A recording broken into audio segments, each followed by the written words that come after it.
यहाँ चाहिँ हामी यो मणिकापुरदेखि यतातिर पटराको पुलमा छौँ। यहाँ पानी देख्न सक्नुहुन्छ। गए राति ठुलो भारी वर्षा भयो। वर्षाका कारणले यहाँ पानी चाहिँ अहिले यतिसम्म आएको छ, देख्न सक्नुहुन्छ साथीहरू।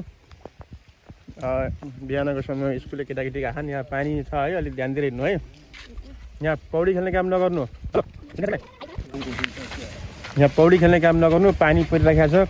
स्कुल जाँदाखेरि अलिक ध्यान दिएर हिँड्नु है। कतिमा पढ्छौ? नाम के हो? हिजो राति अहिले पनि पानी परिराखेको छ। बाहिरको मौसम हेर्ने हो भने हामी चाहिँ यहाँको यो पटराको पुल देख्न सक्नुहुन्छ।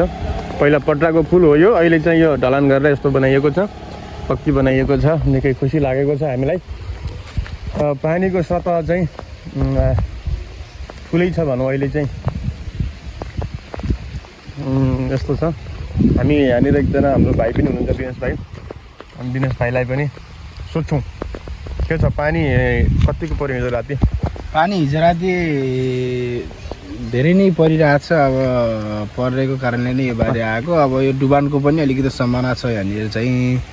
पानी हाम्रो अलिकति बबे बढेपछि हामीलाई अलिकति डर हुन्छ भन्ने कुरा हो। अब तर यो पानी पर्ने समय चाहिँ होइन नि त, भदौको महिना होइन यो? भदौको 30 भइसक्यो आज त। भदौको 30 हो। अहिले यो किन यो मौसम चेन्ज छ, पहिलाको भन्दा त धेरै त्यही भएर पनि बर्खामा पर्नुपर्ने समयमा पहिला पनि लगभग बर्खामा नआएको बारी पछि नै आएको थियो। त्यो पनि त्यस्तै हो। माथि र झन् पानी परिरहेको छ। पहाडतिर पानी पऱ्यो भने त यहाँ डुबाउन धेरै नै सम्भावना छ होइन? धेरै नै। सबैलाई सतर्क हुन हामी अनुरोध गर्न चाहन्छौँ। सबैलाई अब राम्रोसँग बस्नु, बच्चा बच्चीलाई नछोड्नु। अब स्कुलले जान्छन् बच्चा बच्चीहरू, आउने पौडी खेल्ने त्यस्तो गर्छन्, डुबानमा पनि पर्न सम्भावना हुन्छ। त्यही भएर आफ्नो बच्चा बच्चीलाई राम्रोसँग केयर गर्नु होला भन्ने कुरा हो। कतिपय भाइ बहिनीहरू चाहिँ यो स्कुलबाट आइसकेपछि बल्छी लिएर माछा मार्नलाई चाहिँ यहाँ आउने गर्छन्।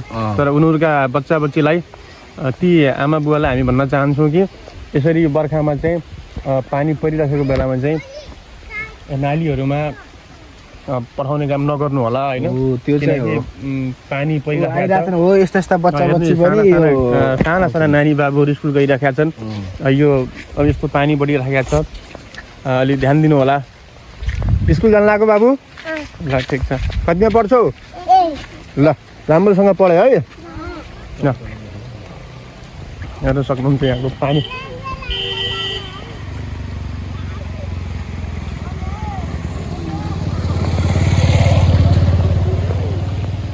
अहिले पनि पानी परिरहेको छ आकाशबाट। स्कुले भाइ बहिनीहरू गइरहेका छन्।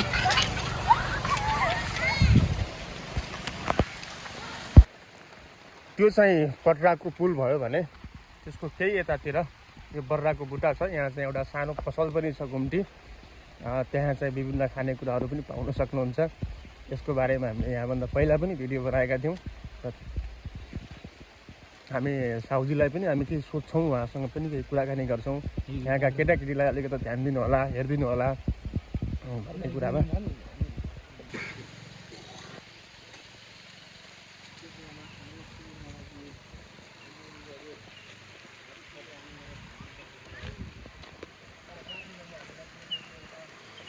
यहाँ चाहिँ सानो घुम्टी सँगसँगै टर्निङ रोड पनि छ। यहाँनिर रोडमा पनि धेरै गाडीहरू आउँदाखेरि ध्यान दिनुपर्ने हुन्छ साथी भाइहरूले, सँगसँगै केटाकेटीहरू, बच्चा बच्चीहरू, स्कुल जाने बच्चा बच्चीहरूले। यहाँनिर सानो घुम्टी छ।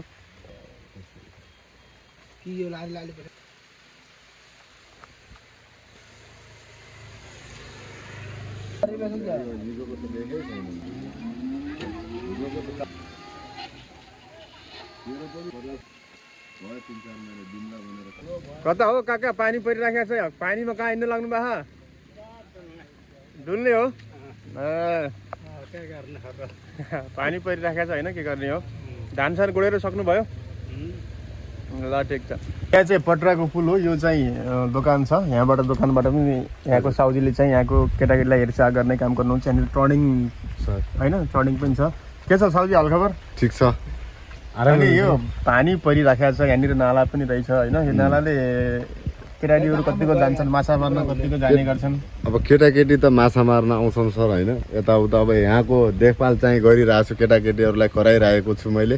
यहाँ चोकमा बसेर अलिकति यस्तो छ कि यहाँ व्यवस्था पनि अब भनौँ भनेपछि होइन, अब केटाकेटीहरूलाई मैले रोकथाम गरिरहन्छु।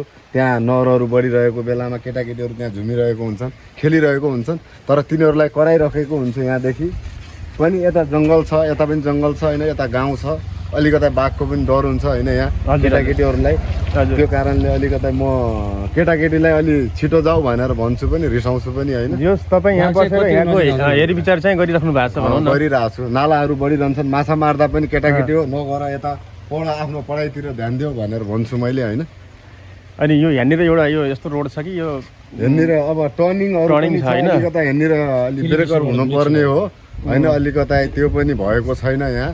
यहाँनिर यो छेउछाउमा गाडी लगाउनु नदिनु होला होइन तपाईँ। गाडी साइकलहरू लाग्न दिँदैन, अब केटाकेटीहरूको लागि यहाँ रोकिन पनि दिँदैन म कसैलाई यहाँ टर्निङमा होइन। गाडीहरू आइरहन्छ, ठुलो टिप्परहरू आइरहन्छ। हजुर त्यो कारण तपाईँ यहाँ बसेर एकदमै यहाँका केटाकेटीलाई पनि धेरै राम्रो सेवा गर्नु भएको छ। सेवा गर्दै राख्नु होला। सेवा गरिरहन्छ।